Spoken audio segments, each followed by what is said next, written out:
to a minimum, or else they will show up, and you probably don't want them broadcast. So we're going to get started in just a sec. It's 1:30. I can send that now. Okay, here we go. Just give me a moment.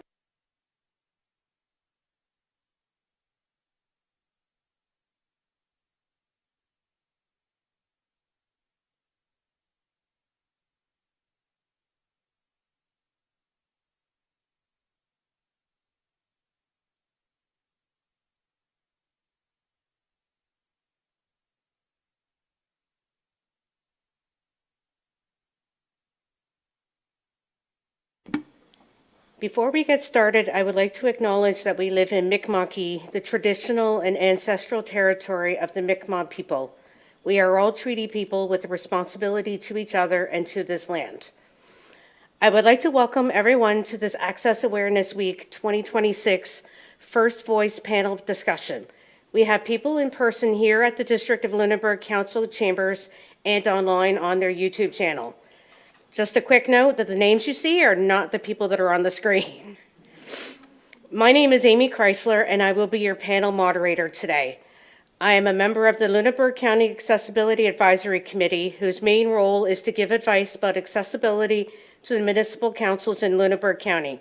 The committee is excited to have this opportunity to support an event focused on accessibility in partnership with the District of Lunenburg, the municipality of Chester, and the towns of Mahone Bay, Bridgewater, and Lunenburg. I am also a person with a disability. I have hearing loss that impacts my daily life at home, at work, and in the community. So the topic of accessibility is also a personal one for me. I would also like to introduce our ASL interpreters who are joining us virtually today. Welcome Rosalie Vissers and Christina Forsyth. Thank you for joining us and helping to make this event accessible to more members of our community. They will show up on the live stream as ASL English interpreter and then their name. We are here today to recognize Access Awareness Week, which has taken place for 40 years here in Nova Scotia. It's an opportunity to celebrate our progress at making our communities more accessible and inclusive. We have seen so much progress in our own communities in Lunenburg County, including some really significant accessible upgrades to parks, municipal buildings, and services. This week is also a time to recognize there is still a lot of work to do and that we can all be part of that work.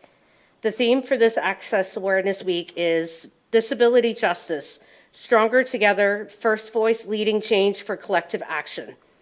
So our panel today features people with lived experience of disability in our own region, placing their voices at the center of the discussion.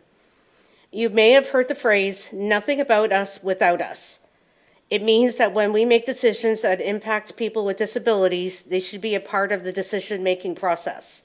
We know that doesn't always happen and that we need to advocate for ourselves to make sure our needs are met.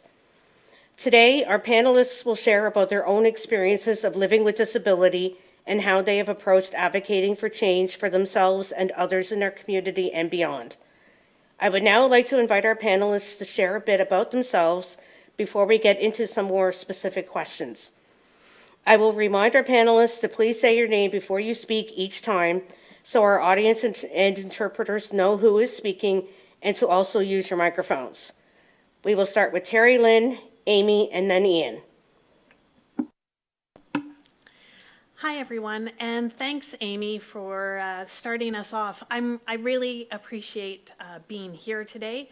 My name is Terry Lynn Almeida. I use she, her pronouns, and I live here in Modal in Green Bay. I am a person with a disability. I have mental health and physical disabilities, but I also have made a career out of working in disability and inclusion. And when I think about my experience, I think it really goes back to growing up in the town of Lunenburg, beautiful town, and being involved with the Red Cross, and both as a youth volunteer and being involved in international programs in Bangladesh and Zimbabwe. And I got a better understanding of social justice and equity and inclusion, and knew that I wanted to do work that would make things better for for myself and my community. And I worked in nonprofit organizations for 15 years, including 4 years at a disability organization. And that really was such a great learning experience, and that really moved my career going forward. I think that influenced my career going forward. And did a lot of advocacy work, both individually for myself and my family, but also through my work in nonprofit organizations.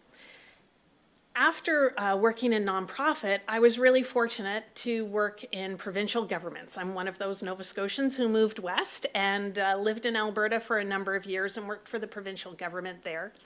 And always in disability or equity-focused positions. And then in 2018, I was so fortunate to move back home to Nova Scotia. And at that time, I joined the Nova Scotia Accessibility Directorate, which is the team that's in the provincial government that's leading the implementation of Nova Scotia's Accessibility Act. I'm now retired and enjoying life in Green Bay, and appreciate the opportunity to be here today and talk about advocacy both at an individual and a systemic perspective. And of course, I'll be talking about my experiences in advocacy. I'm no longer with the directorate. I don't have necessarily up-to-date information on the work that they're doing. But I know that there's great work that's been happening, and really pleased to be here today.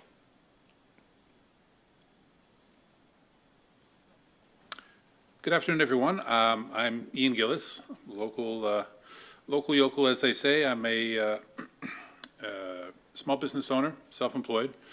I'm relatively new to the advocacy game because, due to the nature of my condition, it's progressive. So some people are born disabled, other people have disability thrust upon them, and some people become disabled. So that's my situation. So I haven't had a lot of experience, and this is the first event like this that I've done. So I would like to thank Ellen for the invitation. And yeah, I'm just here getting my feet wet today. I appreciate the opportunity, and look forward to doing this panel and learning from other folks' experience. Thank you. Hello, everyone. I just wanted to thank everyone for this opportunity. My name is Amy Bennett, and I'm 20 years old, and I'm from Mahone Bay, Nova Scotia. I have recently graduated from the 2-year Disability Supports and Services program at NSCC Lunenburg campus in June of 2025, and I was born with significant hearing loss in both ears, as well as APD, also known as auditory processing disorder. In my early teens, I had a traumatic event which resulted in tinnitus in both ears as well permanently. I have undergone years of speech therapy and had multiple speech-language pathologists. My main ways of communication is lip reading, eye contact, and captions for anything that's kind of phone or video related. I currently work at Fancy Pants Cafe here in Bridgewater, and on my free time you can find me out fishing, at karate, or doing some Indigenous beadwork.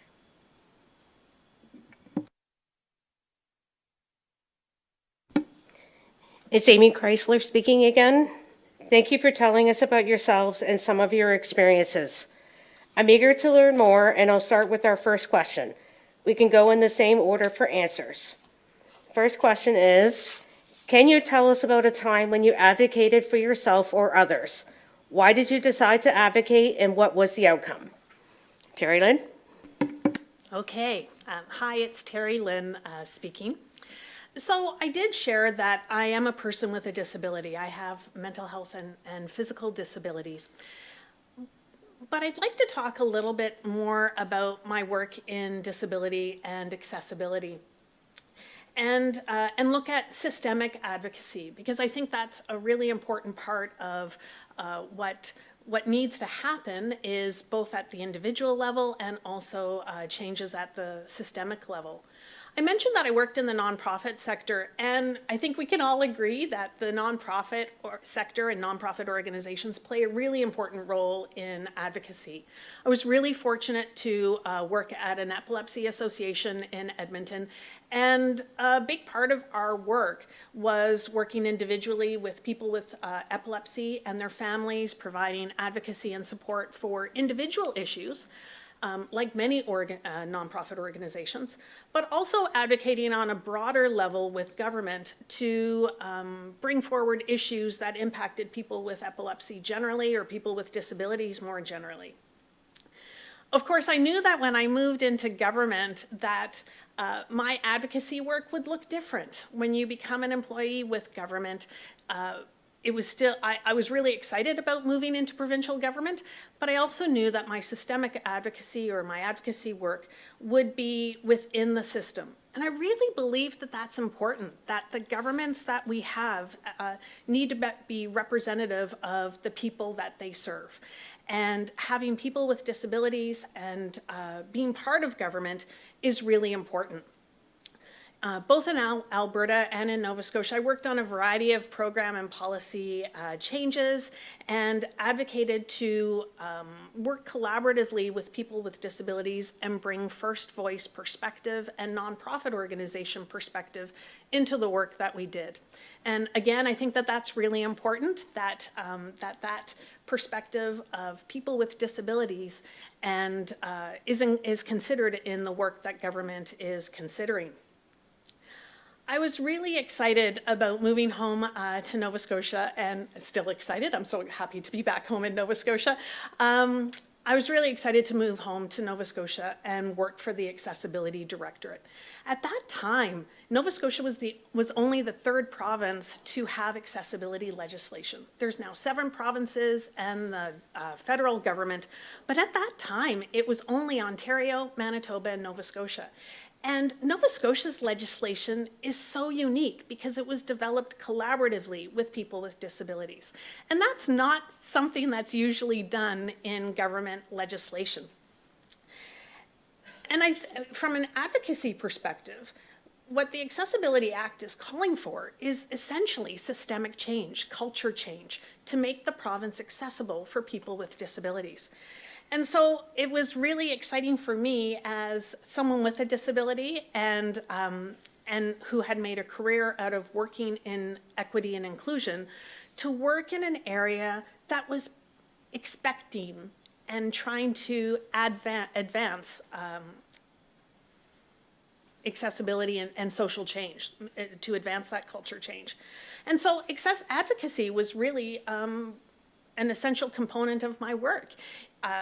In bringing forward, again, like in nonprofit organizations, bringing forward specific issues or concerns of people with disabilities to help raise awareness of practices or policies that may be barriers to people with disabilities, and working within the system to help address those and seek a resolution. But I also work to identify ways to engage people with disabilities. There's lots of neat things that have happened in Nova Scotia over the last 8 years since the 9 years since the Accessibility Act was passed. And like was said earlier, there's a lot more to be done, but there are a lot of great things that have been happening. And that first voice perspective that's being embedded in the work is an essential principle of the directorate. I also got to work, and I should note, of course, I'm retired. I'm not up to, like I said at the beginning, I'm not up to date on some of the current work that the directorate is doing. There are some great websites that have information about current practices, but I'm able to share some of my experience both here in Nova Scotia and in Alberta. And as part of my work with the Accessibility Directorate, I was really fortunate to be able to work collaboratively with other organizations, so work with other government departments to help increase their awareness of accessibility and how they could make improvements in their own programs and services. And Nova Scotia has the government of Nova Scotia has an accessibility plan that is updated every 3 years. I also got to work with Ellen and other representatives from municipalities across the province and other organizations that have responsibility under the Accessibility Act. Organizations like municipalities have to develop an accessibility plan, have to have an accessibility advisory committee. It's great that Amy is here today moderating this panel and leading this. And this is really an example of the great work that can happen in communities because of the focus on accessibility. I also had to advocate and consider ways to increase awareness of accessibility and disability just more generally. Because when you think about accessibility and people with disabilities, it's a huge population. I don't know if people are even aware that 38% of Nova Scotians report having one or more disabilities. That's more than 1 in 3 people in Nova Scotia. And when you look around the room today and how many folks we have here, I don't know how many folks are online, but you could probably imagine any room that you're in that there's 1 in 3 people have a disability. So part of my work was looking at how do we increase awareness and understanding of accessibility and disability amongst all Nova Scotians. Because again, everyone has an opportunity to make improvements that make our communities more accessible. And so the advocacy work that I see myself doing has been more at that systemic level in trying to make some of those systemic changes that ultimately we hope will make things more inclusive for people with disabilities. Like Amy and Ian, I could also talk about my own experiences with advocacy for myself, but I think that they'll have really good information to share about their own personal experiences too. Okay, thank you, Terry Lynn. Wow, that's a tough act to follow, boy. I'm going to bring it down from the macrocosm of the systemic just to my own personal experiences. So, as I mentioned, a couple of things. First of all, my journey has been over the span of years because of the progressive nature of my condition, and also being self-employed. When you're in that situation, you don't have an employer insurance plan, so your fallback, therefore, is the public system. And that was a bit of an education because folks like myself with physical disabilities, we require assistive devices. And contrary, some people may have the misapprehension that they're doling those out like Halloween candy, but alas, it is not so. It's a struggle to get these devices. So there came a point about 4 years ago where I was needing the wheelchair in which I'm sitting, and thankfully I was able to get partial funding for that from community services, and that was really only because I was still working. I'm largely retired now, but I still do some work. So it can be a battle to get you know, the essential assistive devices that we need to function on a daily basis.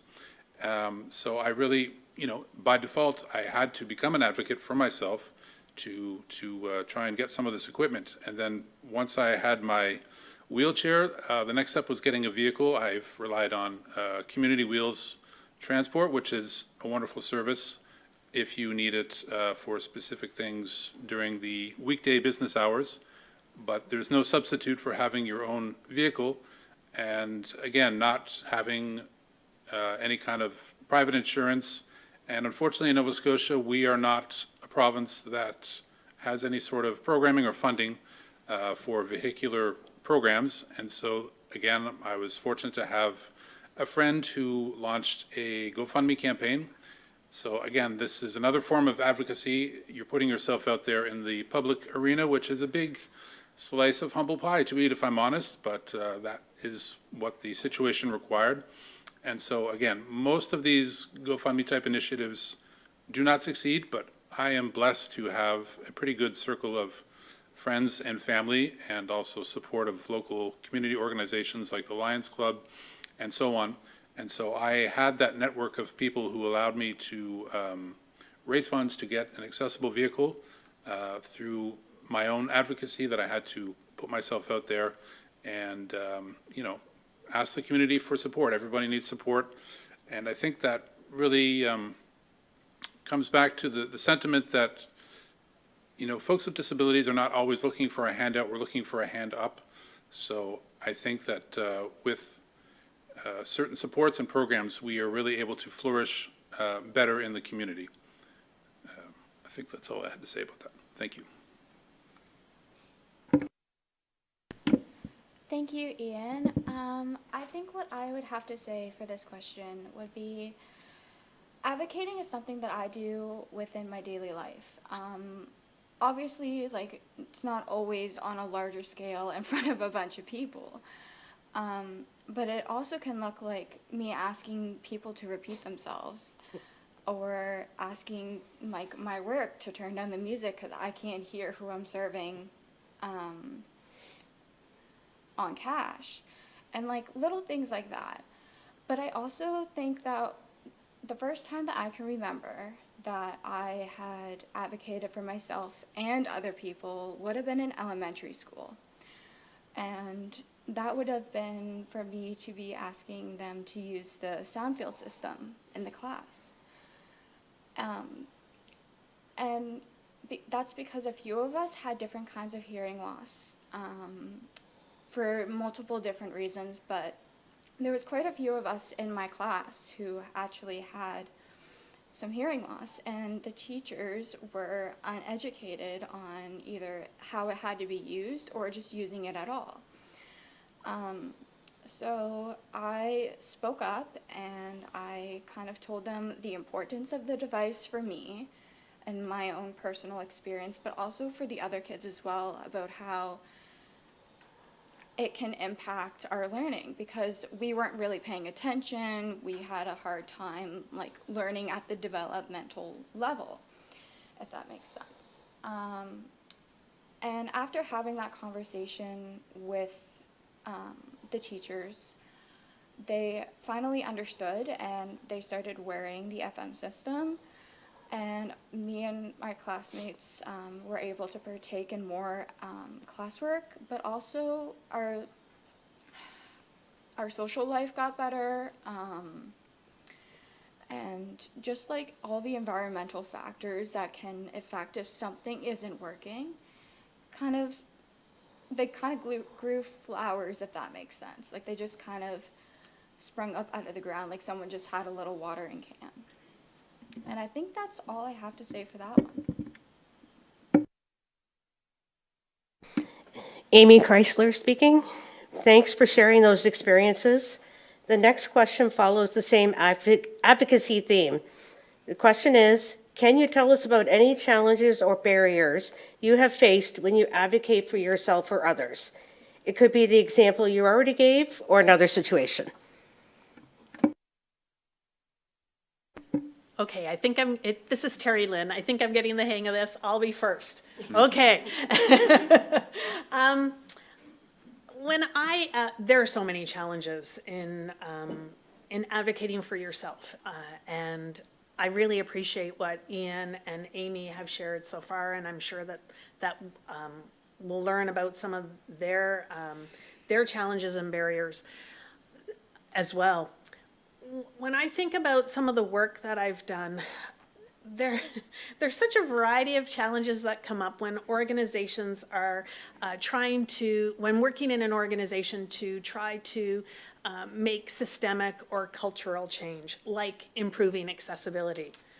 It can be really hard to change how things are done. People have always done things in a particular way. And when working in accessibility, and just like Amy talked about, and asking the teachers to use the system that was already there, it's there for them, but teachers were familiar and comfortable in, or perhaps less comfortable in using the system, and more comfortable in just speaking without the additional amplification. But that has an impact on people who are in the room. And so kudos to Amy for, at such a young age, in being able to advocate for herself, truly. And so it's really hard to change how people do things and advocate, looking for people to make those changes.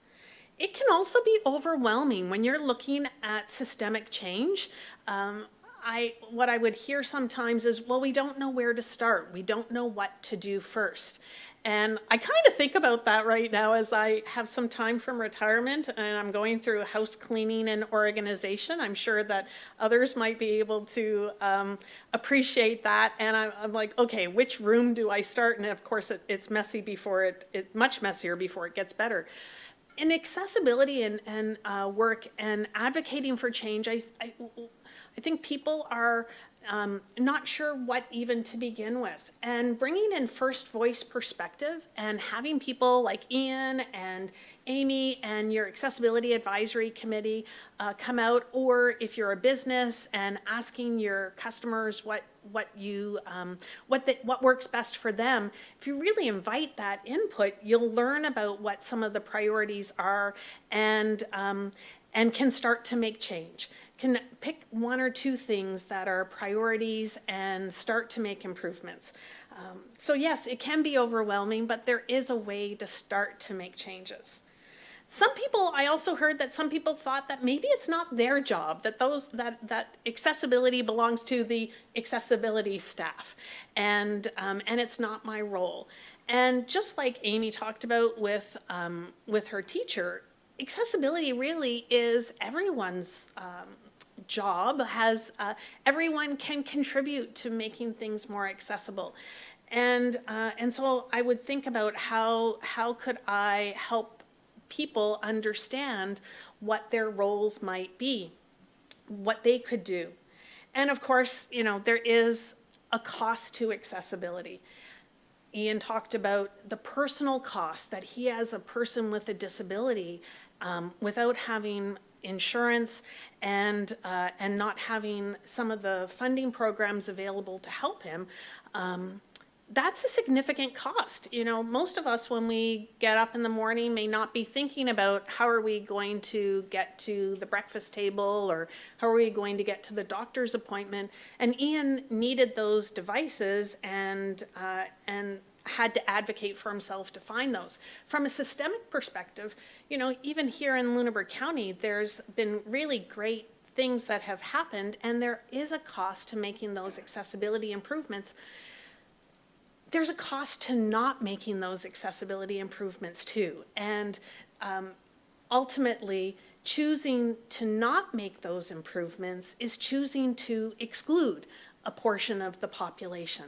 And, again, from an advocacy perspective, it's always a little bit, not always, but it's a little bit cheaper to do it from the beginning. If we can design things, and I know we can't go back and change everything all at the same time. And again, that's like it being overwhelming, but choosing some priorities and designing things with accessibility in mind and listening to people with disabilities and their experience.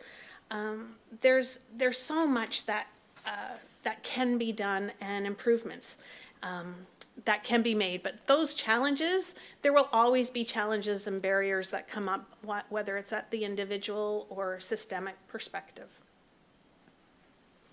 Thank you, Tara. Then over to myself, Ian. And again, I would furnish a more specific issue.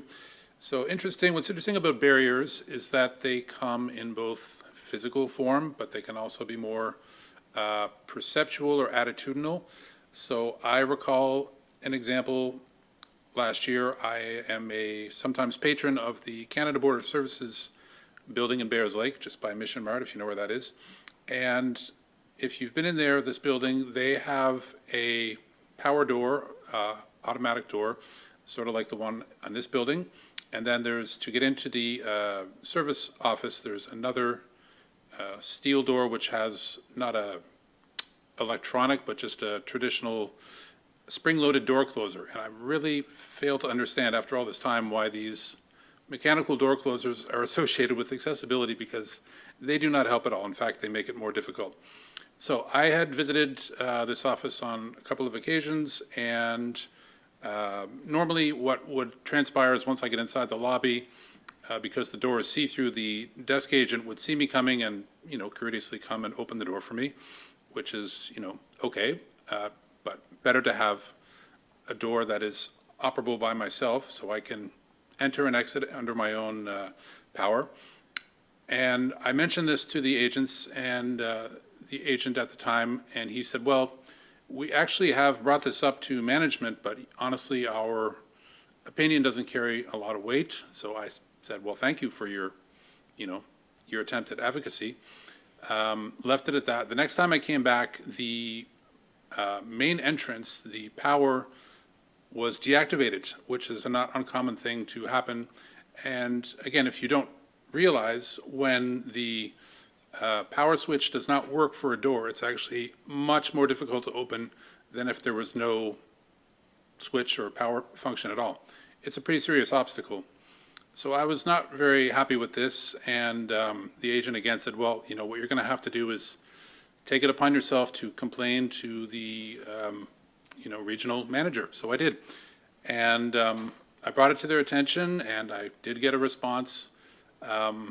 But again, it was just a little bit of buck passing initially. The response was, well, we don't actually own this building. We're just leasing it. So we're technically a tenant. It's the landlord's responsibility to handle this. Apparently, they've tried to reach out to a contractor and so on.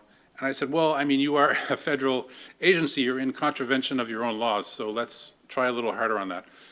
So they did eventually get the door fixed, and the compromise, they got the power restored to the main door switch, and their compromise for the inner door was just to keep it propped open all the time with a simple door stop. So, that, in this case, that was a compromise that did work for me, but the moral of the story is there are physical barriers, but there are also, the fundamental issue is that people do not comprehend your experience, and, how could they? But it's just trying to bridge that divide of conveying your experience and why the issue matters to you, and then they can hopefully understand and try and work with you to come up with an accommodation or solution that will work in that situation.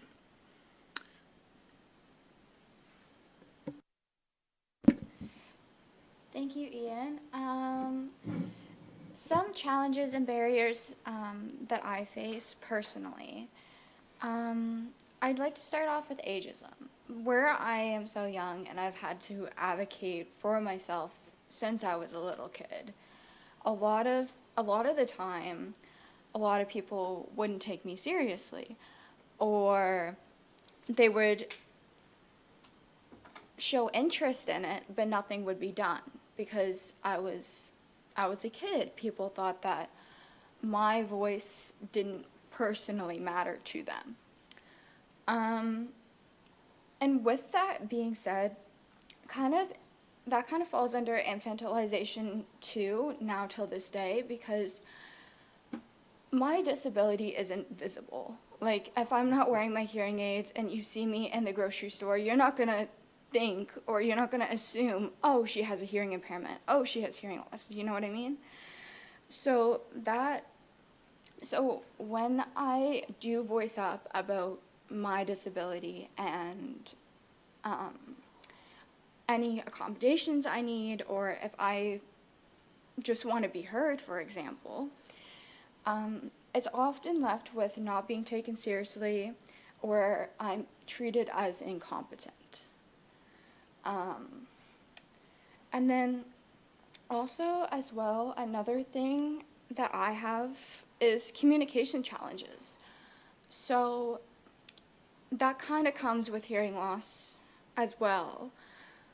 But if I'm advocating for myself or other people, I may be missing out on conversation, like parts of conversations that I'm not hearing, especially if it's in like a big group like this, or even if it's just like a one-on-one conversation with someone, there's still going to be parts that I'm not going to fully hear. And that could be valuable information for both me and the other person, because if I'm not hearing the person I'm talking to correctly, then I may not be answering to the best of my ability. As well as people speaking too fast. So if I'm having like a conversation with someone about something I need, or just a conversation in general, if someone's speaking too fast, it's really hard for me to read their lips. And it's the same thing as if they're speaking too slow. So when people ask me, when they find out I can read lips, they're like, oh, well, like, what do you need from me kind of thing. And it's just to speak normally. Like, speaking normally is like the best thing that you could do, because if you're speaking too slow, I'm not going to be able to accurately read your lips. And if you're speaking too fast, I won't be able to read them either.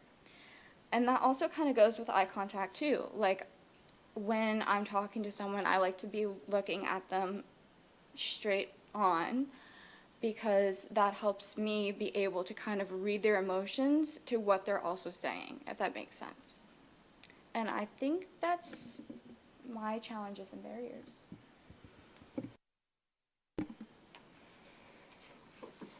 Thank you again for sharing those.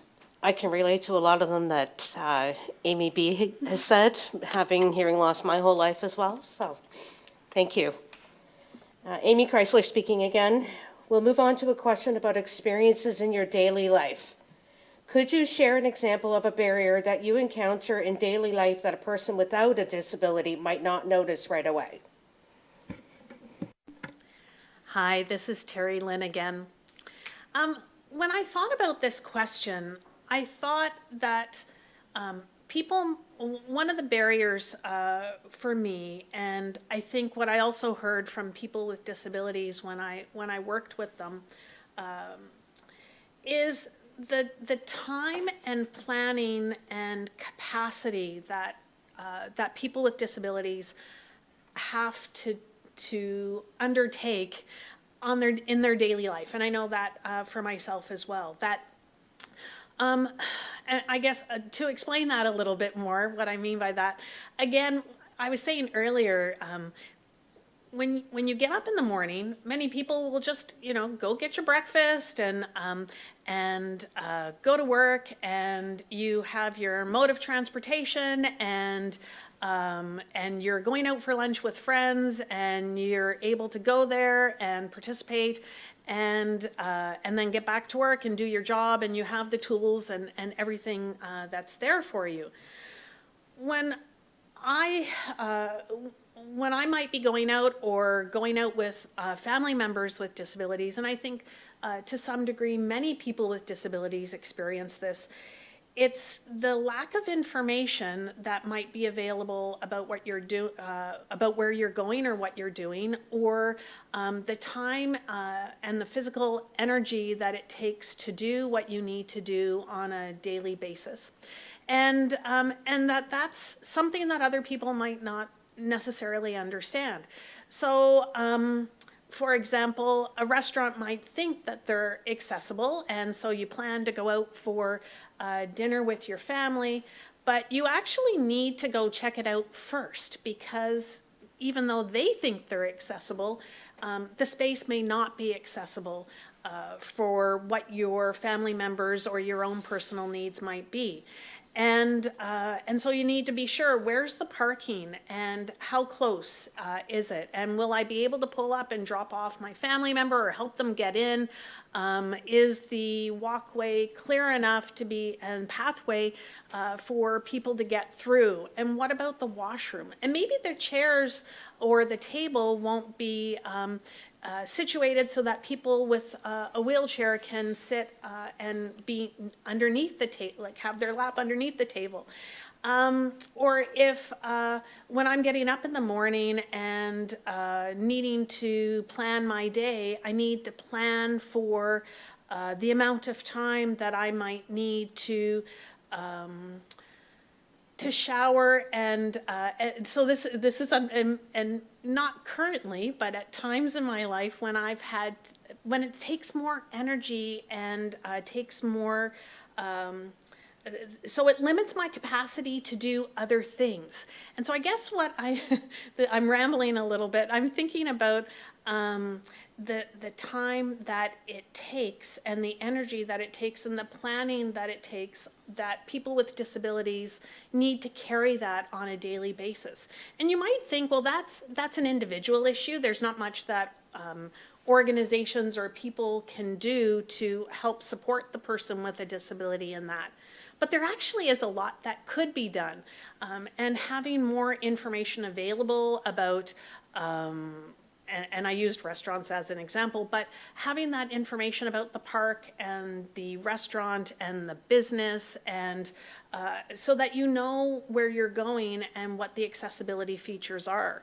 Having the accommodations at work so that you have the supports that you need at work, and that you're able to plan and do the things that you're looking to do. So I think that there's things that organizations and businesses and governments can do to help make things easier and reduce some of those barriers that people with disabilities have to live with on a daily basis.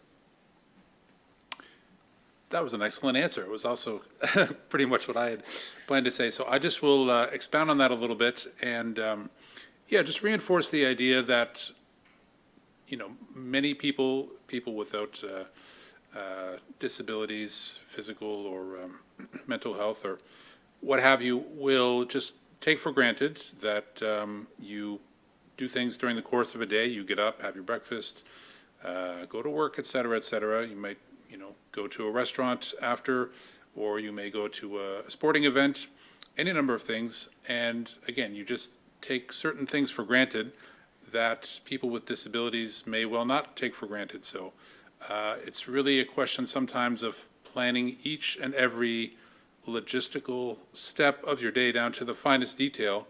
And again, you may take for granted that if there's even, you know, one step, for example, that's not an issue for those who are not disabled, but for me, it's really a deal breaker. I cannot enter the space if there's one single step.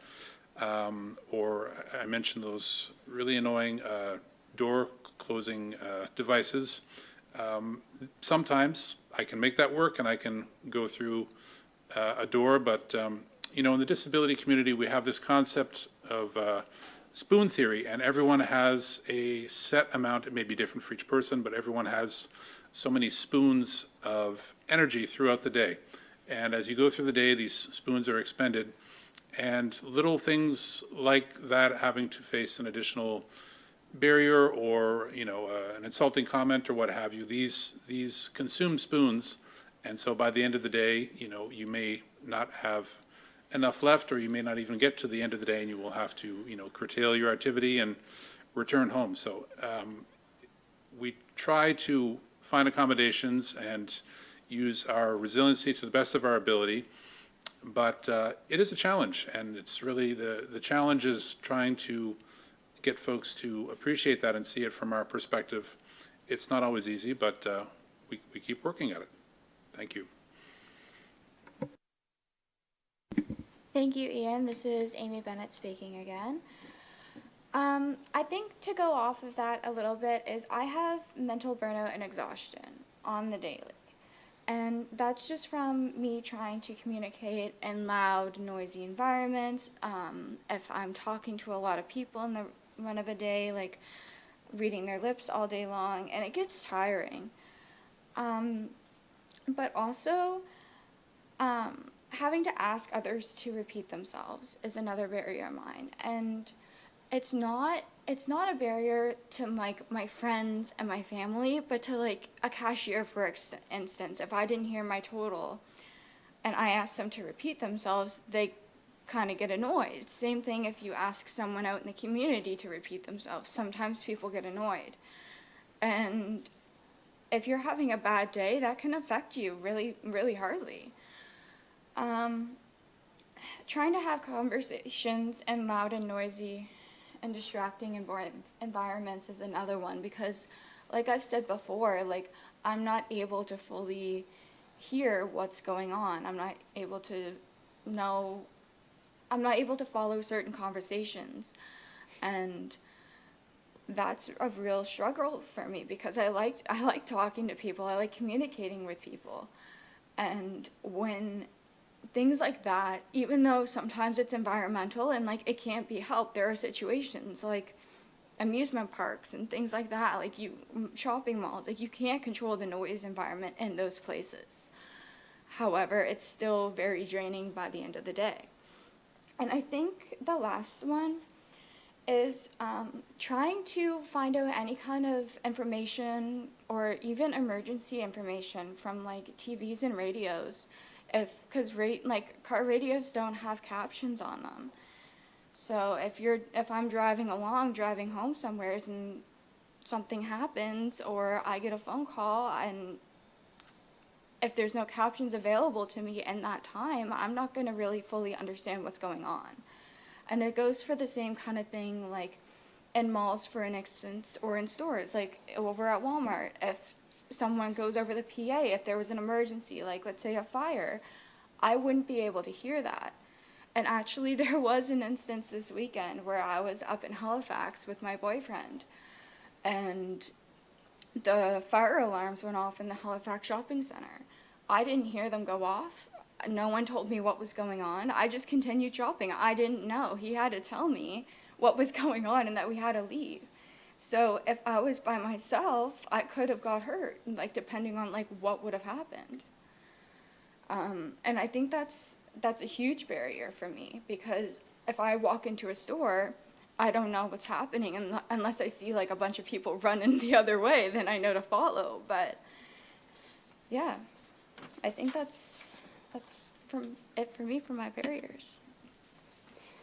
Thank you. And if I can just add on a personal note to kind of expound on what you guys have said, a barrier that I find is the people that don't acknowledge when you say that you have a disability. And I'll give a quick example. I was at a bank about a month ago, and I had forgotten my hearing aids at home. I can hear fairly well without my hearing aids, but they definitely help. And the person at the teller that was working that day was talking like this. And I told her 3 times, I do not have my hearing aids on. And she just continued to talk like this. So that, to me, is a barrier when you're not acknowledging and responding to a person that has a disability. I'm sorry, that was Amy Chrysler speaking again. So thank you for sharing those experiences. Again, I can relate to a lot of them. The next question that we have is, what is something you wish leaders and decision makers understood about real life experiences of people with disabilities? It's me again, Terry Lynn, going first. Okay, as you can see, maybe I'm a little uncomfortable always being first, but I'm going with it. I'm going with it. I really appreciate what Ian and Amy are sharing. When I thought about this question, I think there's so much that I wish that leaders and decision makers might understand about the experience of people with disabilities. So when I thought about it and trying to distill it down as much as possible into one thought today, I really came up with both the breadth and the diversity of people with disabilities. I think sometimes, and we tend to do this in society, we make generalizations and think that the experience of a group of people is the same. And it's not. Like I said earlier, there's 38% of Nova Scotians with a disability. I've had people tell me that's not true. That can't possibly be real. That's Statistics Canada data. That's based on the census. We all just got the census maybe earlier this month, and the data that comes up with that number is from the responses that people have to. I'm a nerd. To the long form questionnaire. I always wish that I'm one of the people with the long form questionnaire, but I'm not this year. And so that's a real number. That's Statistics Canada data. It's solid information, and that's from 2022. That's 2022 data. So when the next census information comes out, and Nova Scotia's data, we're the province with the largest disability population in Canada, and it's increasing, and it's probably not surprising that it's increasing because we have an aging population, and as we get older, there's more likelihood of having disabilities. So just the vast number of people with disabilities in our province and communities. And then, like I said, the diversity of experience with disability. I really appreciated hearing our mayor earlier today talk about her understanding of disability and the diversity of the types of disabilities and the type of barriers and issues that people with disabilities have during the flag raising this afternoon. So thank you for that. I appreciated that. The experience is not homogenous, of course. People with disabilities have different experiences, whether they have a mobility impairment or use a wheelchair, or I use a cane. And I think sometimes there's a perspective that because you're using a wheelchair, that you can't walk at all. I can remember taking out a family member who was using a wheelchair, and then someone made a comment when they got up out of the wheelchair and started walking. Well, why are they using the wheelchair? And it's because they can't walk for long distances, but they could certainly have some ability to walk for a shorter distance. And so that experience of disability is so unique. And so to tie this in, perhaps is, and to close out my answer, is to listen to people with disabilities when they tell you about their experiences and their barriers and what improvements could be made. And I find in organizations that we often ask, and I know this in my own government work, we ask Nova Scotians all the time for their input. And it's important, it's good that we do that. But I also think that sometimes the input that we hear is not always acted upon. And so listen to people, like Ian said earlier, people with disabilities are not asking for a handout.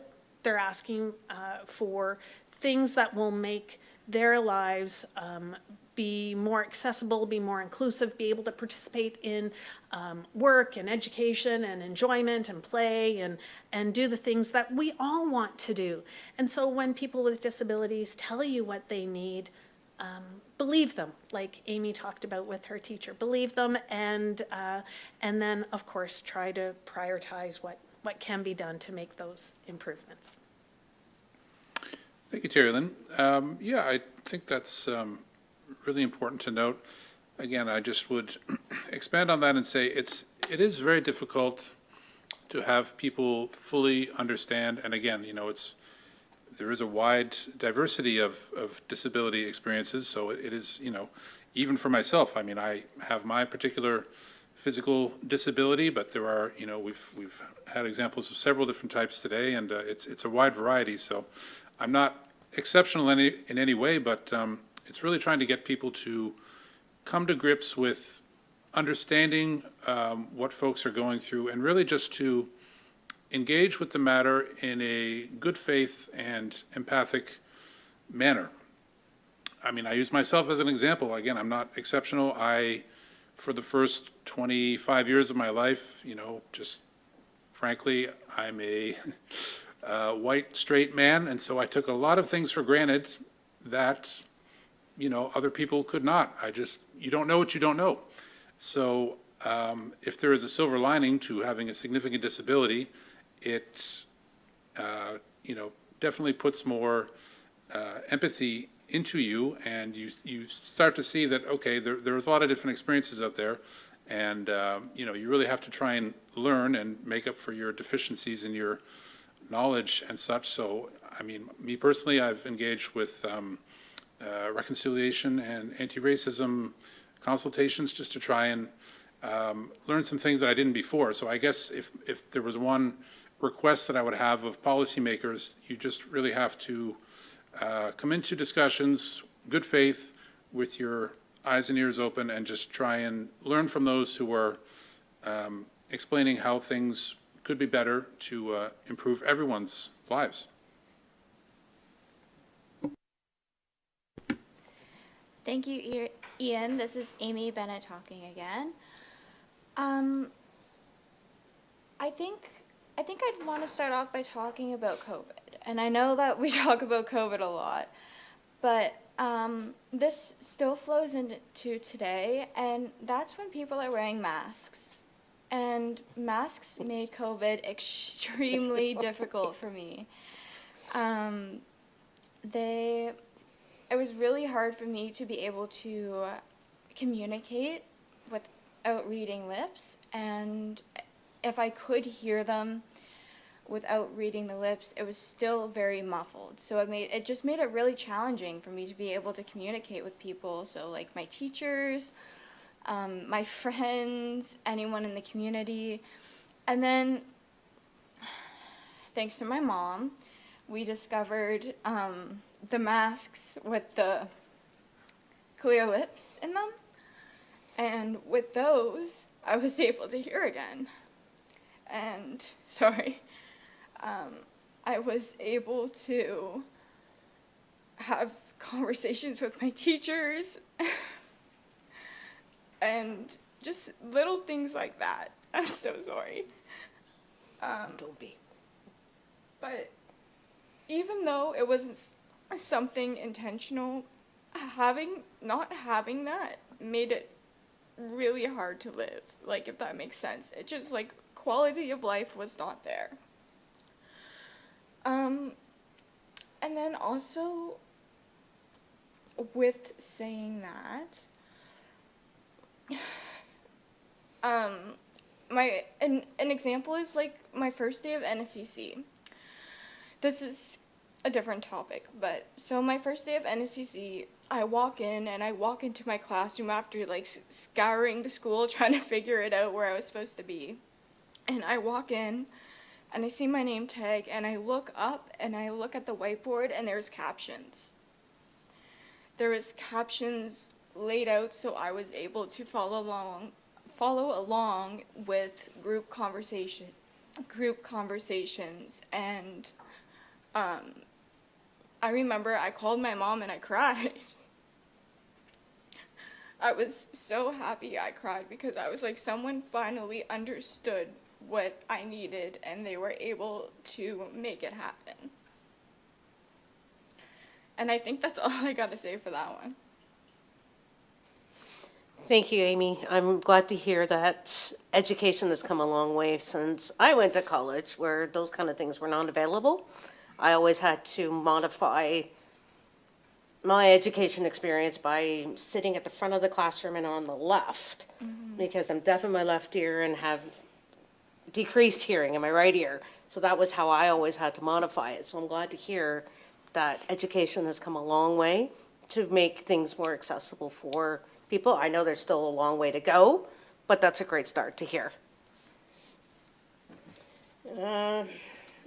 So again, this is Amy Chrysler speaking. And next question is, if you could just snap your fingers and make a single change to something to make it more accessible, what would it be? Hi, this is Terry Lynn again.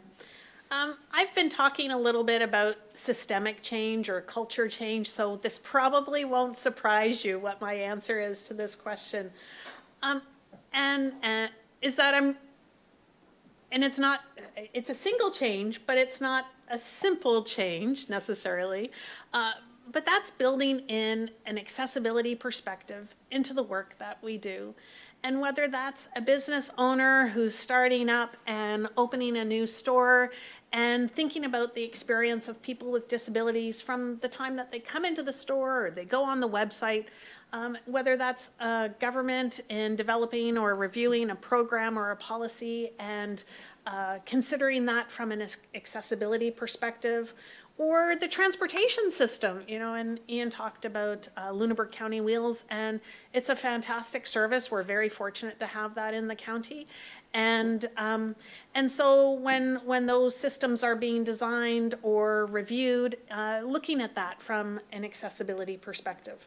And the way to do that is to engage people with disabilities and look at the information that's already out there. There are lots of best and promising practices, and people with disabilities will tell us what needs to be done.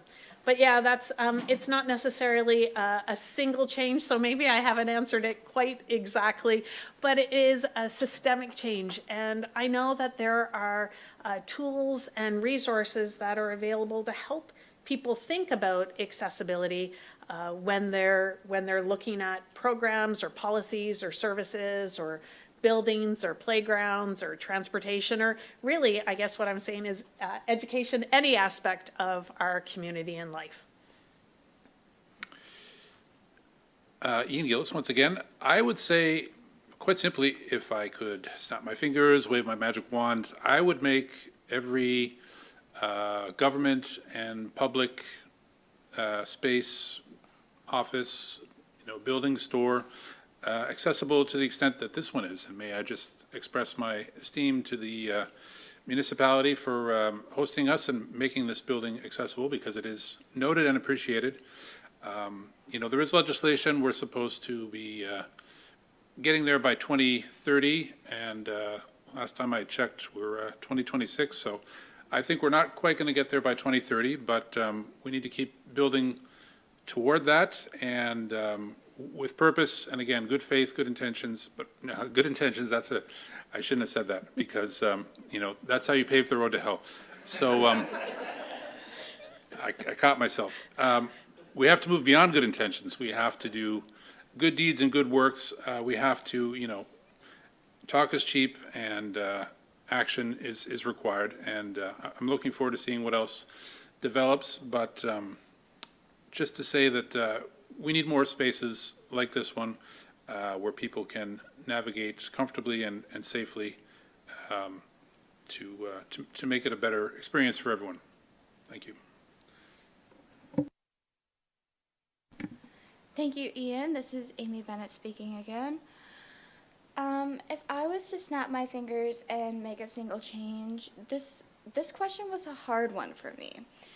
And I think this also kind of goes with Terry Lynn's, is to change people's perceptions on hearing loss and impairments, and to be seen and heard as like a person and not as someone less than.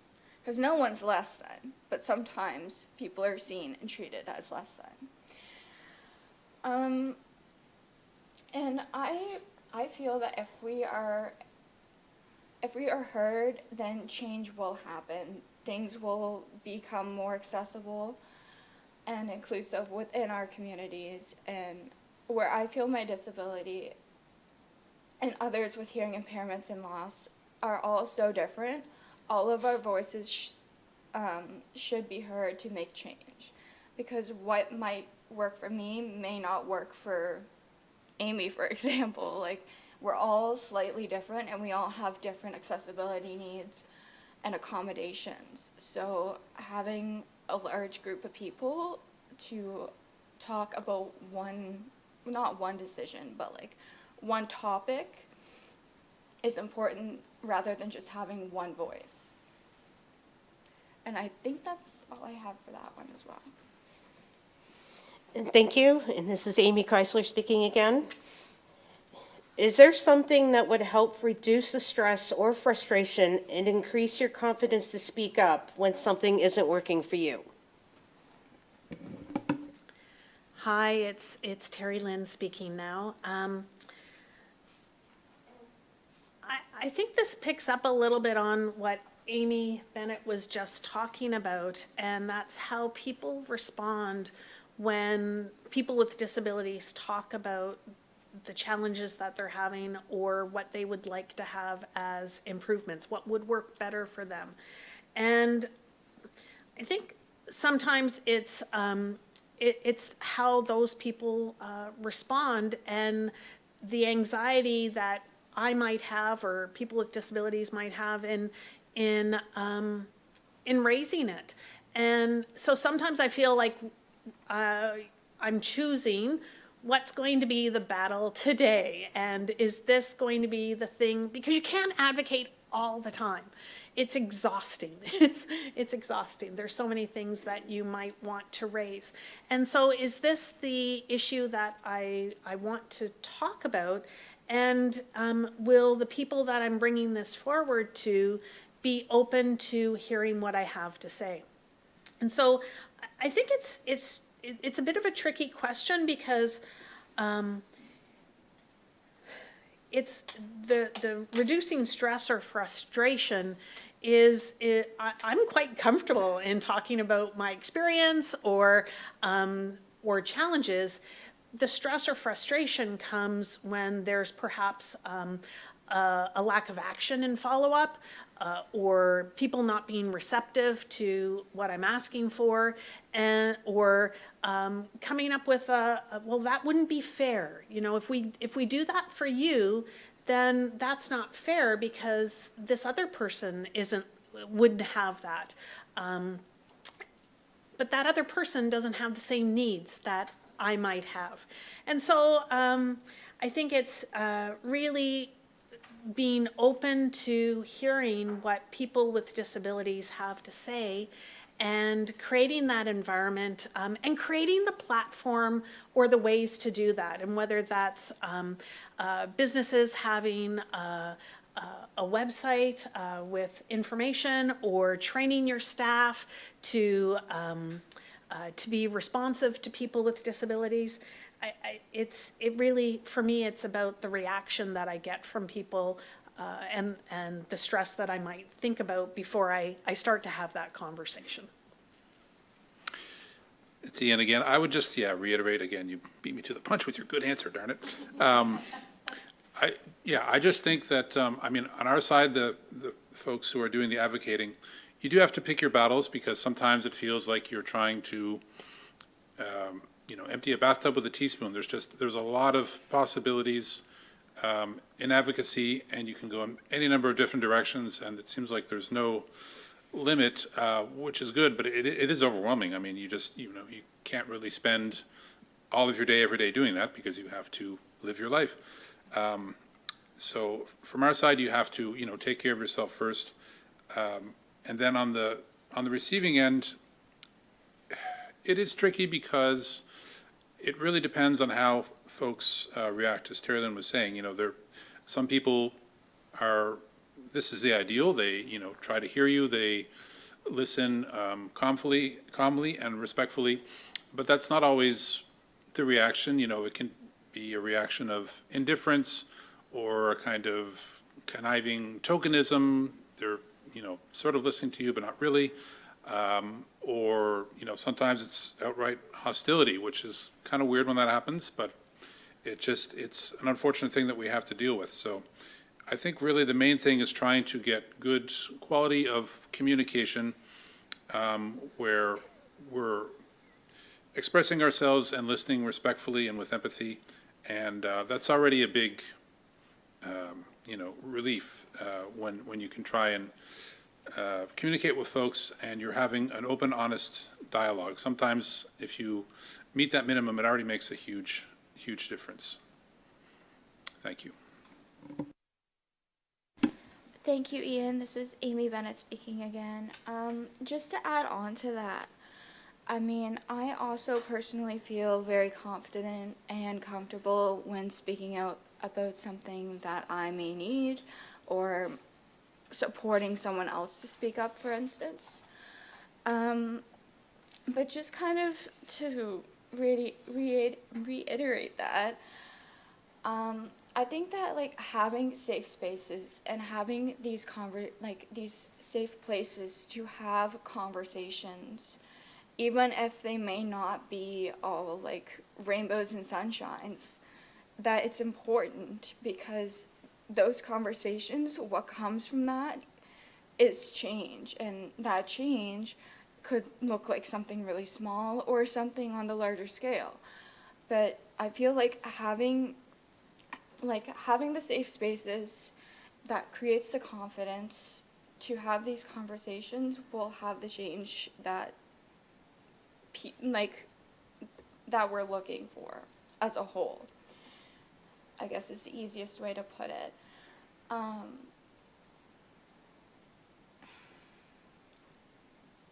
And I guess also to talk about safe spaces just a little bit more.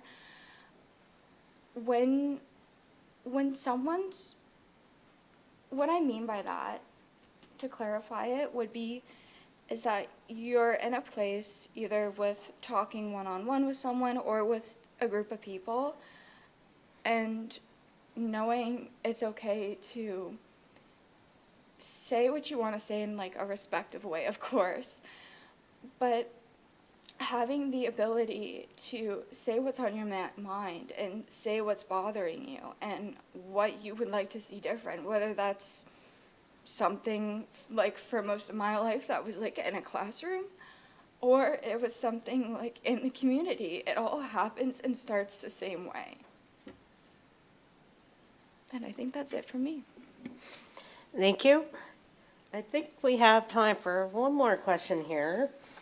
So we'll go on with, can you tell us about any unintended consequences of actions that were done with good intentions?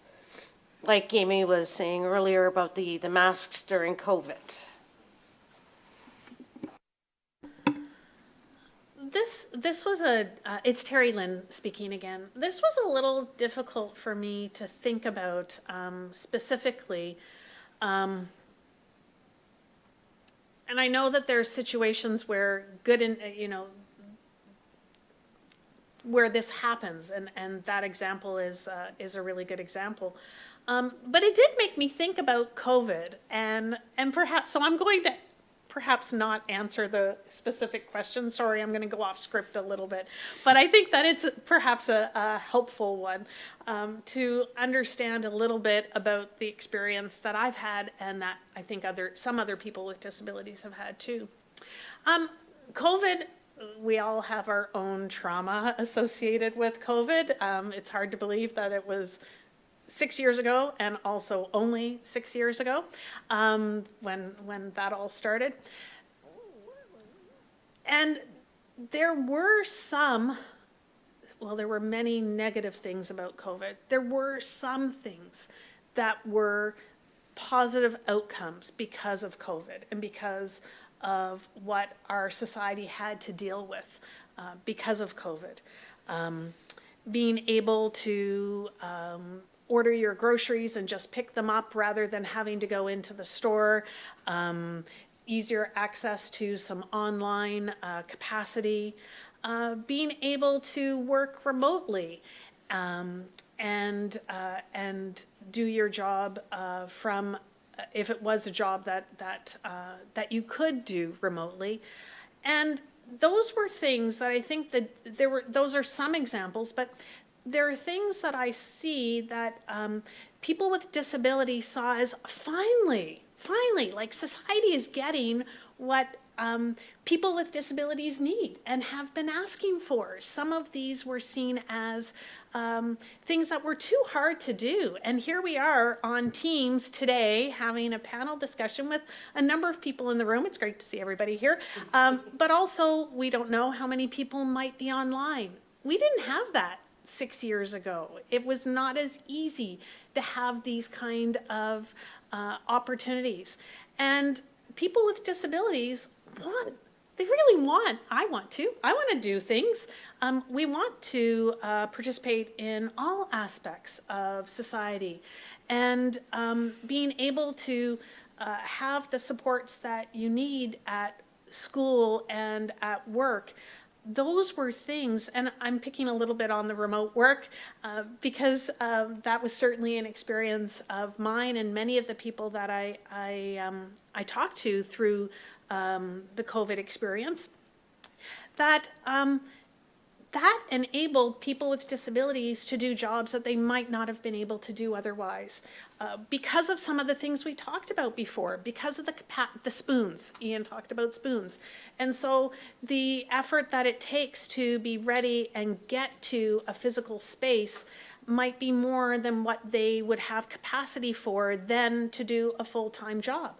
But to be able to do that same job from your computer at home and be able to talk to your colleagues, like we're having a conversation today, or sharing, and maybe not the two-way conversation, but that is feasible.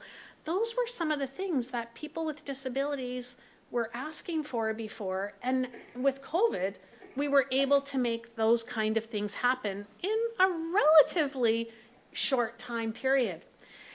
And now the burden has gone back to people with disabilities to explain why they need accommodations, to ask for things. When we've been talking about today about advocacy and the effort that people with disabilities have to take to always ask for what they need to have. And so that I think that there are some things that where we see, oh, well, it's not needed anymore. People can be back in the office and they don't need to work remotely. That then takes away that experience that people with disabilities had, or makes it more difficult for them. And then they need to justify and explain, perhaps sometimes with a little bit too much information about what's needed. So I think that was, I know that this is not at all the kind of question, but it's really what made me think when, especially COVID being used as the example, how we see some technology and improvements in society, and then we start to go backwards for people with disabilities.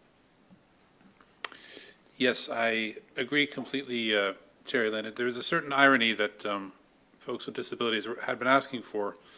I mean, this is before my time as a disabled person, but it's my understanding that this had been an accommodation that folks have been asking for years, and we're told, no, we can't really do that. It's too difficult. And then all of a sudden, not only is it possible, it's mandatory. So things can change, but it's just unfortunate that it takes such a dramatic event in our society. I mean, it would be wonderful if we could reach this level of understanding without having a global pandemic. Okay, so just to unintended consequences and, good intentions, again, paving the road to hell. I would say, again, bringing it back to my own area of knowledge, before I was a full-time wheelchair user, I was someone who, when I had some degree of ambulation, I walked with a cane and then a rollator. So people would try to help. But again, this comes back to the mantra that Amy Chrysler said before, nothing about us without us. So the consultation is not always there. And when people, even with good intentions, try to help, they don't always nail it. We have a building code for a reason. So if someone is, may put up a handrail for you, but it doesn't extend to the top of the stairs or beyond the bottom, then that, you get an A for effort, but that's not actually helpful. If you had just asked, I could have, maybe could have helped you design that a bit better. Or, as a wheelchair user, people will tell me it's accessible, they're home, and then we find out, well, they've actually just maybe tacked up a bit of plywood to the back of their deck, and that doesn't really cut the mustard for me personally. So, it is definitely appreciated that people do want to help, but there also has to be the consultation and communication so that the good intentions do not intersect with the unintended consequences, and we get a result that works for everyone, because it's really awkward. People try to help and do something that they think is a good deed. It's not quite the right thing at the right time. So it is unfortunate when that happens, but sometimes it leads to a learning experience. So again, silver lining. Thank you. Thank you, Terry, Lynn, and Ian. This is Amy Bennett speaking. When I think of unintended consequences, I mean, I've already kind of talked about COVID, so I'm not going to talk about that again. But I think it's the reactions that people have when I tell them my disability. And it's not, it's something that people either care or they don't care, if that makes sense. And I'm not saying you should do either or, but what I am saying is that when I tell someone that I have a disability and they start infantilizing me and thinking that, because sometimes when I tell people about my hearing loss, they think that my ears have to do something with my brain. if that makes sense. So they'll think I don't understand them. And that's not it. I can understand. It's just I can't hear. And I think another one would be the reactions I get when I tell people I have hearing loss or I'm hearing impaired. And they go, oh, I would have never known. That's also done with good intentions, I hope, but it also doesn't make you feel great. Because even though my disability is a part of me, it's a part of my identity, I accept it 100%, and I love my disability. When people act like it's not there, or they try and decrease it, that it's not a part of me, I also have an issue with that too.